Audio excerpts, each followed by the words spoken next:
Hey everybody, welcome to my channel, welcome to another video. This one is especially for my GLP newbies out there. And I have wanted to create this video for so long, and I'm finally finding some time to put my thoughts down about really what that first month on a GLP-1 for weight loss looks like. And these include, Wegovy, Zebpound, compounded versions. Like, this is for you if you're thinking about starting or you're just starting. So first off, I'm just gonna say welcome to the club if you're starting. I think this is a big step. I think you're taking control of your health, and your future self is going to thank you in ways that you may not even have the time or just to imagine yet. You're probably feeling a mix of excited and nervous. What did I just sign up for? And I want to say you're not alone. I have been there. That first month, it was a wild ride, but I think it was in the best possible way. But I started all the way back in March of 2023. I didn't know what I was capable of. I really never thought I would lose 90 pounds. I never thought I would be able to lose 42 pounds of that in the first 3 months. Yes, I hoped for it. I planned for it, but I still felt like such a distant dream when I started. And my success on that first month of losing over 12 pounds was not because I had more willpower or I cut my calories drastically low and I worked out twice a day and everything was so high impact with my workouts. Looking back, what I know now, it's probably because I had less health baggage. And I hope that does not offend you by putting it that way. What I mean by that is my struggles with my weight gain had everything to do with my relationship with food and less of like the underlying health conditions. Yes, I've had thyroid issues. I've had a thyroid issue since like my early 20s. And I probably wrecked my metabolism with extreme yo-yo dieting over the past 20 years. But really from a health standpoint, I didn't have a lot getting in my way other than myself. So me losing 12 pounds could be equivalent to you losing 5 or 6 pounds that first month because you might have like PCOS or like a hormonal imbalance or an autoimmune disease that may require a little more time to lose weight, and you might have to go up to some higher doses. And I wanted to point that out because you'll see GLP-1 medications talked about everywhere. You can't scroll without seeing someone talking about them, or commercials. Everywhere I turn, there's a commercial. And their big weight losses, you might think that's a norm for everyone. But we're all coming into this for really different reasons for taking a GLP-1. Yes, obesity management and weight loss, but we all have a different health background. Plus, when I started, it was new. I started with Mounjaro, and there wasn't nearly as much information out there. And in some ways, I think that was a blessing because there was so much less noise.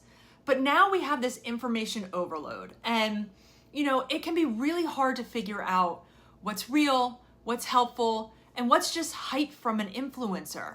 And I'm not a medical professional. I'm just someone who's been living this, learning as I go, and trying to share, my experiences and just motivate you all and motivate myself.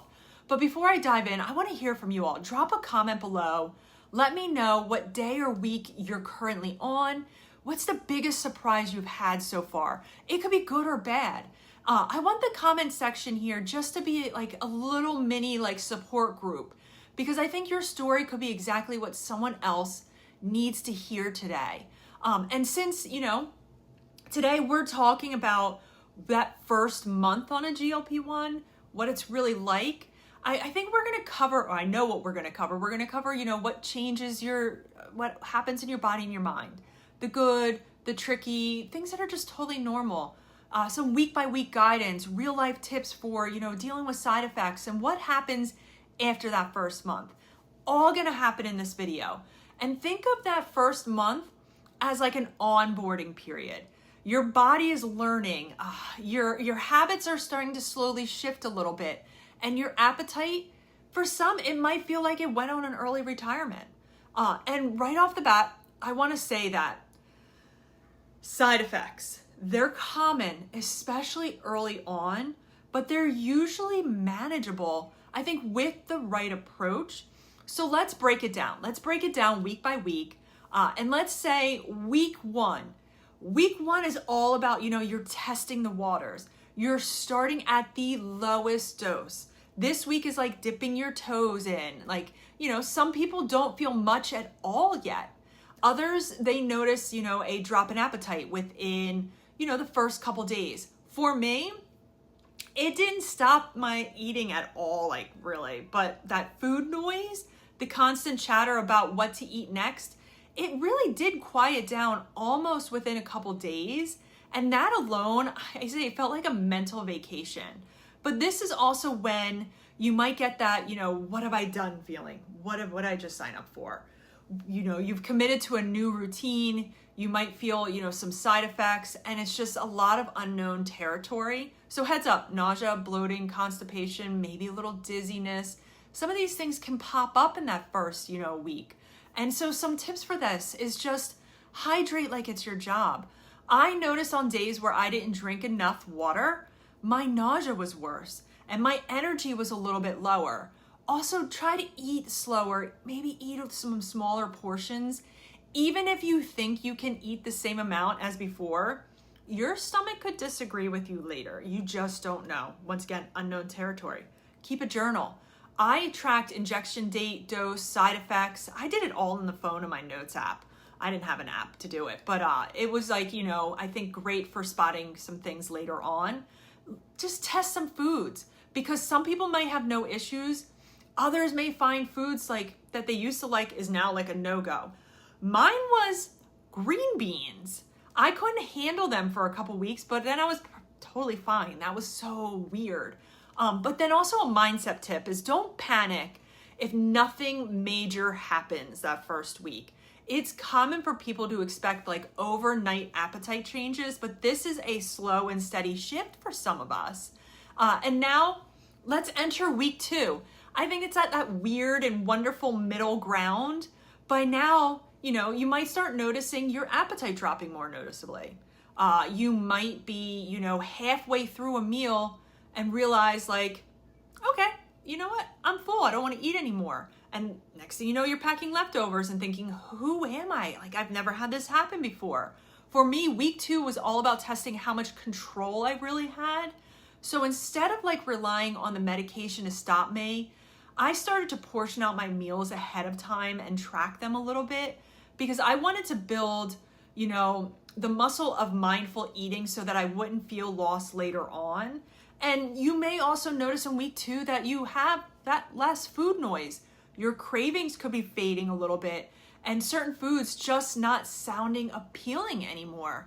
But this is also when some people start feeling, a little bit emotional about this change because for some of us, food is tied to comfort, celebration, stress, relief. And when that starts to shift, it is a little unsettling. And so some tips for week 2. Don't skip your meals. Even if you're not hungry, you're not force feeding yourself. Trust me, skipping can lead to low energy and make those side effects worse. Try to stick to a balanced, gentle meal. Some veggies, some proteins, oatmeal, soups, smoothie bowls. Add fiber, hydration. Think of like adding some like chia seeds, psyllium husk. I love basil seeds in my smoothie. Look up magnesium. Maybe add some electrolytes. But keep a routine because your body thrives on predictable meal times. And a mindset tip for week 2, celebrate the awareness you have now. Even if the scale hasn't moved, realizing you can leave food on your plate or say no to a craving is a massive win. Now you're entering week 3, like the settling in period. This is when that rhythm starts to form. Maybe you're not thinking about your injection every second. Side effects might be easing a little bit.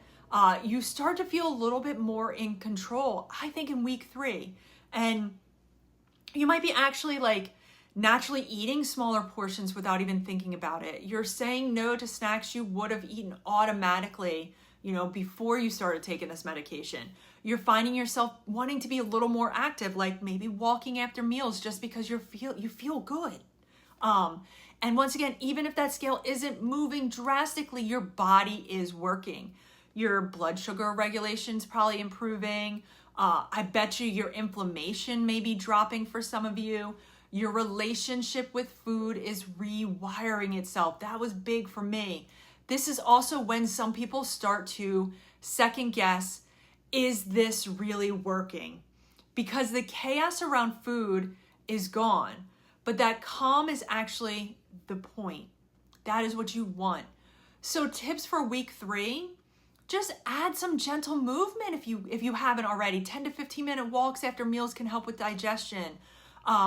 Check your protein intake. Look to see what your daily protein amount should be. That helps preserve muscle. Build simple routines, stretching, journaling. Maybe you want to start meal prepping a little bit. And a mindset tip for week 3, don't let the scale decide your progress. Now is the time to build that habit. Your energy, sleep, and control over food is what matters so much in this part of the phase. But now you've made it to week 4? I think that's the crossroads, because I think some people hit week 4 like just feeling unstoppable, and others may notice like their appetite could start creeping back in. Both of those are normal. If your hunger is stronger, it doesn't mean the medication has stopped. It could be dose related, hormonal, or simply your body's adjusting a little bit to it. So I think this is where you should troubleshoot some of your hunger. Like if you're feeling hungry, check to see if you're eating enough. Are you eating enough protein? Are you eating enough fiber? Watch your sleep. Poor rest. If you sleep bad, that can increase cravings. See if old habits are sneaking back in. So some tips for week 4. Recommit to structure. Maybe track your meals for a few days to like recalibrate. Start thinking about setting month 2 goals, whether it's a step goal, meal prep, a habit, something mindset focused. But reflect on that first month, what worked, what didn't, and what you want to change going into month 2. But now let's talk about that month 1 wrap up. Whether you've lost a lot, a little, or nothing yet, like you've completed, I think, the most uncertain part of your journey. You've navigated, new routines. You've managed, like it's like a part-time job, those side effects. You've laid the foundation for what's next. And month 2 is often when I think weight loss becomes more consistent and lifestyle habits really start to stick in month 2. But remember, like this is your timeline, not anyone else's. Celebrate those small wins, those non-scale victories. You're sleeping better, having more energy. You're quieting that food noise. Your health is more than just that number on the scale. And you're learning to listen to your body, unlearning diet culture, the lies, creating habits now that can last a lifetime. So I want to do a quick, frequently asked questions for, month 1.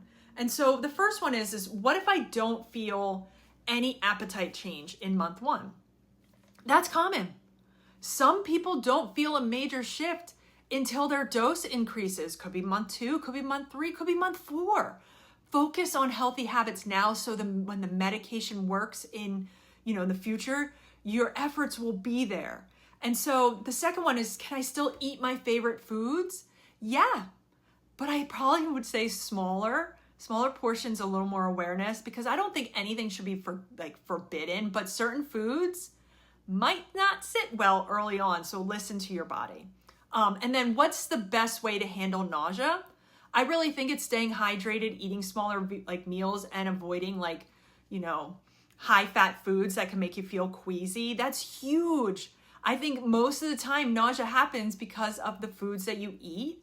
And so what you can expect in month 1, yes, it varies widely from person to person. Some people lose several pounds, some people lose little, some people lose nothing. I think what matters most is that you're adjusting habits and trying to tolerate that medication in week 1. And then the other is do I need to exercise yet? Well, no, you don't need to. You don't need to do an intense workout. Like gentle movement, walking, stretching, light yoga can really help with digestion and mood without adding stress. But everything I've read, it's really encouraging. The sooner you can start a consistent workout plan, daily movement every day and maybe a couple days of resistance training, the better.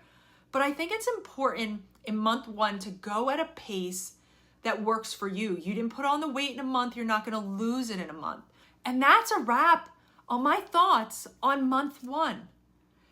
If you found this video helpful, please take a second, hit that like button. Please hit the like button so that more people, trying to lose weight on a GLP-1 can see this video. And also leave a comment below. What was the biggest challenge that you faced with eating on a GLP-1 in month 1? Take a minute. If you haven't subscribed, hit that subscribe button, turn on the notification bell. But I will catch you all in my next video. Bring on month 2. Future video will be coming on that as well. Bye.